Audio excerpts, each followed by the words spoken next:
This is Morten from INKISH TV. I have the honor of talking to CEO Ford Bowers from Printing United Alliance, and we are at the heart of Printing United right now, aren't we? I would think this is the heart of Printing United. It's good to see you again. How are you doing? I'm good. Yeah, good.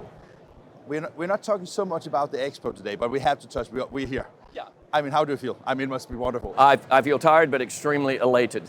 So bigger show floor, more equipment than even last year, which was big. And I don't know if you heard, but we rank all of the shows in this country. And so we went from like number 98 in 2018 to number 50 in 2019 with the inaugural Printing United. Last year, even after a 2-year hiatus, we were number 32 in the country in terms of the trade show. So, and we're bigger this year than last year. So that's really good. Good attendance, everything seems to be going great. So the only thing is that puts the expectations higher again every year, right? It does, yeah. They want to see that trend continue. I don't know how long we can. Now it is like an asymptote, right? So it's going to be harder to climb. We're not climbing 18 notches next time. It's going to be, it might be 4. But I mean, think of this. Maybe sometimes it's more important to actually find the formula that works for you as an organization and for the American audience, right? Yeah. So I mean, the great thing about this is, and as you know, we've been around. We've had this discussion about trade shows and so on, and what people are used to hearing is, oh, it's a little smaller this year. Oh, it's a little fewer people this year. To see something in print growing in leaps and bounds by 30,000 net square feet, by 500,000 tons of equipment, every year, people are so inspired and enthusiastic, and they feel really, it's cathartic, right? They feel great about the industry that they're in as a result of the electricity, the dynamism on the floor. It's a very vibrant, community, and so that is, and we don't do that. They do that. We make it possible. But I would wonderful. say, I mean, you cannot dismiss that the frame is, I mean, that is the initiator of the success for your exhibitors, right? Yes, I would think so. I mean, basically, I think our ability to capitalize on this concept of printers not staying in their lane, understanding that's what it was, understanding and really listening to the marketplace. What do printers need? What would they like to see in a show? What do the exhibitors want in a show? And being able to pull all of that together and make it possible is what we did, but it's really the exhibitors and the attendees that actually make it happen. So yeah, it's the framework, and it sounds funny, but it really was just a shift in mindset of the community that brought this about. It's simply that's the best way to explain it, is a shift in mindset of what it could be. One of the things I like about you as a person, but also your background for actually doing this, I mean, you were a printer yourself, right? Yeah. I take that when Mark Supers continue blabbering about the convergence and under one roof thing, right? Yeah. I was just thinking that is a kind of a living evidence that now we have large format, we have textile, we have commercial print. Yeah. I mean, the only thing that I have not seen yet is maybe the label segment, but I mean, there's still room for growth, basically, right? Well, there is, and now we do have some label presses on the floor. We've got, we've got. Just seen them yet. Yeah, I haven't seen it. So go to Durst, Gallus, Sure. Now there is a very strong niche show that has labels only. We'll just not mention them in this conversation, but there is one of those. I believe they share space in Europe and here. And somewhere else as well. Yes, exactly. So yeah, and that's all good. So that is coming as well, and even in mailing and fulfillment, we have room to grow. We have a huge community here of that. That's grown tremendously. Apparel, we have a lot of room to grow in apparel. So I think we still got some runway. I think what I see over the next 2 or 3 years is continued growth at 20, 30,000 net square feet per year, hopefully. It will plateau inevitably, and it may decline inevitably, as we've discussed. What's the future of big equipment trade shows? So, but for the next few years, we see a continued ability to attract the exhibitors. But just as important, we can't bring the extra exhibitors without bringing an extra audience. So we have to have the audience, and so that's really the secret sauce, right? So you can talk the exhibitors to coming in once, but if you don't have their audience, they're not coming back again. But that's a perfect segue into something that I actually think is a little bit more important right now. Okay. That is, of course, the Printing United Alliance, right? Right. Because that is the member. That is also what makes you stand out of the unnamed. Yeah. That is like let's say the member-driven and the community-driven support and backing of an event like this is, I guess it must be tremendously important, right? It is. There are two things. I'll talk audience in one sense of the word, and we actually bought a media company, which gave us an audience, right? So, and our ability to communicate effectively. So that's true. But the membership is very, very important to us, and our membership is growing by over 1,000 new members per year now. So, and this started happening a couple of years ago with this concept that we've kind of rolled out. And so the membership for us, it really is about community. It's about identity. It's about how they see themselves in the world of print. Without that identity, it's hard to build a coherent and cohesive path forward for an industry. So that's for us. That's principally responsible. And then there's some very practical applications why membership is important. I take, sorry to interrupt you, but I take that the importance of being a member of Printing United Alliance is what you are able to offer them as part of the package, right? Yeah, absolutely, yeah. So, but let's just take two examples. In a world where the printing industry is fragmented, as it has been for many years, in many places, where you have an association or two or three for every little niche in the marketplace. And you're not mentioning anything particular, you're just as examples. As examples. Well, and the other thing is there's value to those because they have the depth of knowledge in those areas is very good. But printing itself has some structural issues. They have some problems that only through a collective effort can we solve those problems, and we need mass, we need heft. So advocacy, on capital. So the bigger we are as an organization, membership-wise, the more you can influence. The more we can influence legislation and make it more favorable to us, at least not harmful to us. Yeah. That's one area. Workforce development. You can be the best association in the world, but if you only represent 4% of all of the printers out there, you just can't build the structure. You can't build what is required in order to attract large numbers of people, train them, recruit them, retain them, give them the skill set. You need to have an overarching thing. So if you think about other industries, they've already done this. If you think of retail, you think of the National Retail Federation in this country, NRF. If you think of consumer electronics, that's CSA.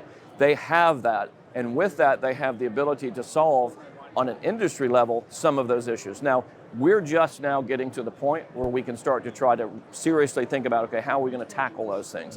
But membership is critical and key in order to be able to tackle those things, because we need them closely aligned and we need to aggregate those voices. And I guess that with our industry, we are so personally vested in our companies and our members, so bringing all the PIAs together into, like, let's say, one alliance is, first of all, it's about the communication side to it, of course, but it's also by identifying the value for the people that are locally, they go for the coffee meetings and the exchange of things like that, understanding that the legislation, the G7, the influencing part and the political part is something that you cannot do on a local level, basically, right?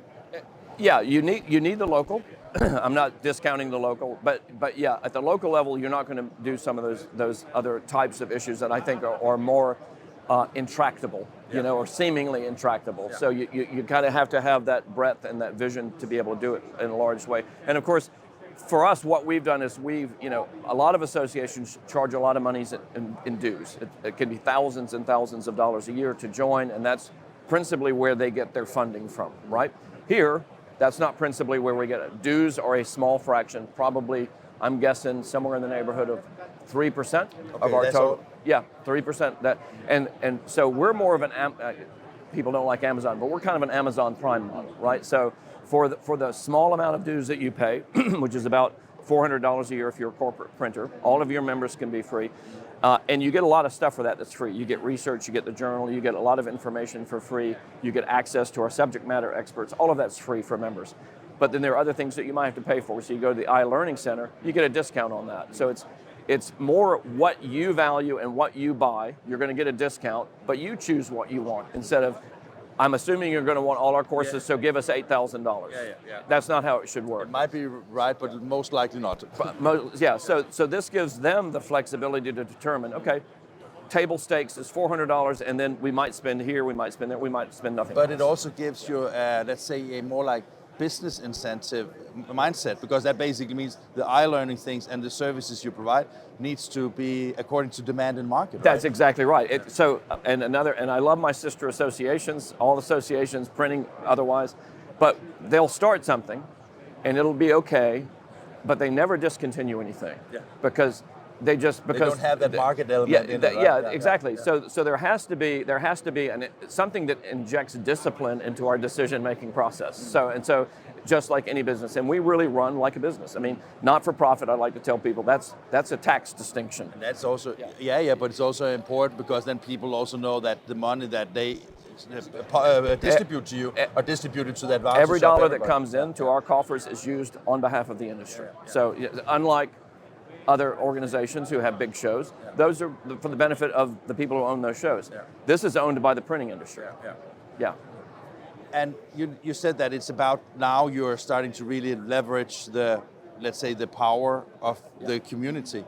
But I guess, I mean, if you look at it, it's not that old an organization. And it takes time to both get your feet on the ground. I know that both you and some of your co-executives are very impatient people when it comes to getting things done, right? We are impatient, yes. Yeah, but on the other hand, that is also like you have been really a strong force driving the alliance forward, right? So just imagine that you didn't have that impatience. You said, okay, we do it in the next 10 years or the next 10 years. It would never come to where you are today, right? Well, yeah, so we do try to keep moving apace. Yeah.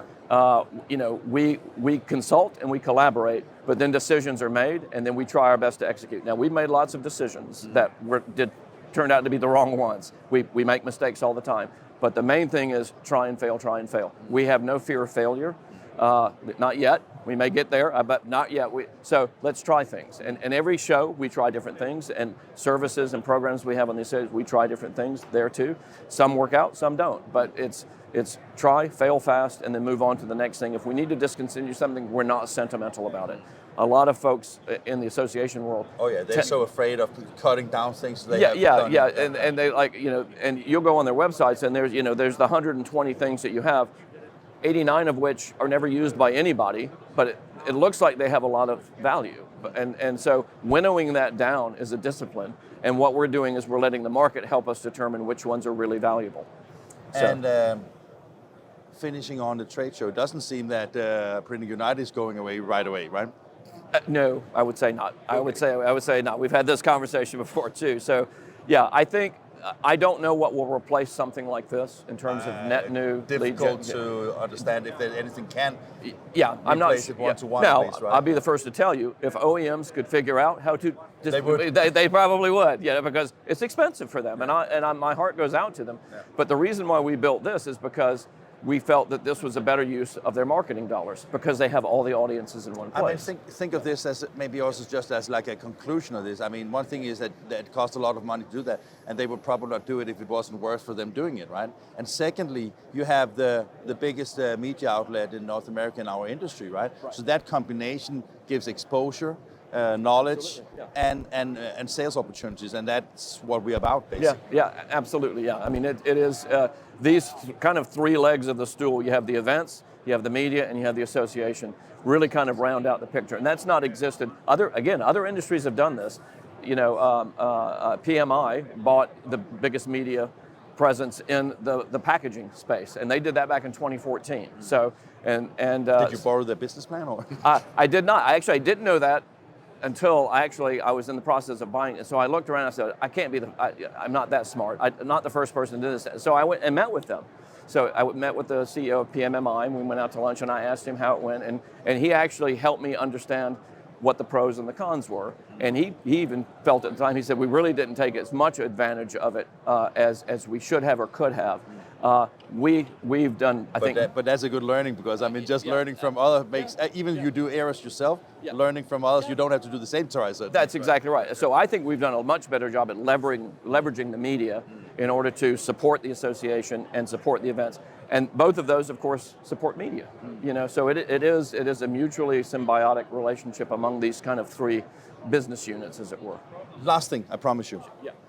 Just before we turn on the camera, there was something you wanted to talk to me about, and I can't remember what it was, but it was something that Amanda and you and I talked about. Yeah. And you said you would explain to me what it was. Yeah. So I touched a little bit about it, in terms of the importance of membership, and this is most recently one of the things that we worked on. We hired a lobbying firm, ACG, in DC, and So with their help, we were able to ask some Congress people to get us involved. And so the first printing caucus in the U.S. House of Representatives has now been formed. And so a caucus, you're not from this country, so maybe you don't know what that is, but essentially it's basically a group of congressmen, can be congressmen and senators, who get together that have a common understanding of a particular industry, and they are our beachhead. So when we have an issue, legislatively or regulatory, and we need to get, they're like a friendly ear to us. But I mean, that is amazing achievement, isn't it? It's never happened before. Now, they have one for packaging and paper, which has existed for a long time, and they've got about 40 members of there. We started with 4. We intend to get more, hopefully to sign up for this. But what it does is it gives us a ready voice, a ready ear, I should say, so that when we have something, we go to them and they help educate their members. And so this is kind of how politics works, right? And our ability to do that is based on the fact that we're not 1,000 members, but we're 4,000 members. And when we get to 7,000 or 8,000 members, we'll have members in every congressional district, and we'll set up those site visits, and we'll educate Congress about what printing is, how valuable it is, and they will help us, in return, at least give us an understanding of what's coming through committee and what might see the light of day in legislation, so we have a chance to influence it. This is a work in process, and we're just getting started with stuff, but it's very exciting for us as an industry here to be able to have that kind of voice on Capitol Hill. So, thank you, sir. Yeah, thank you so much. And congratulations for everything. Oh, thank you. I appreciate it. Good to have you here.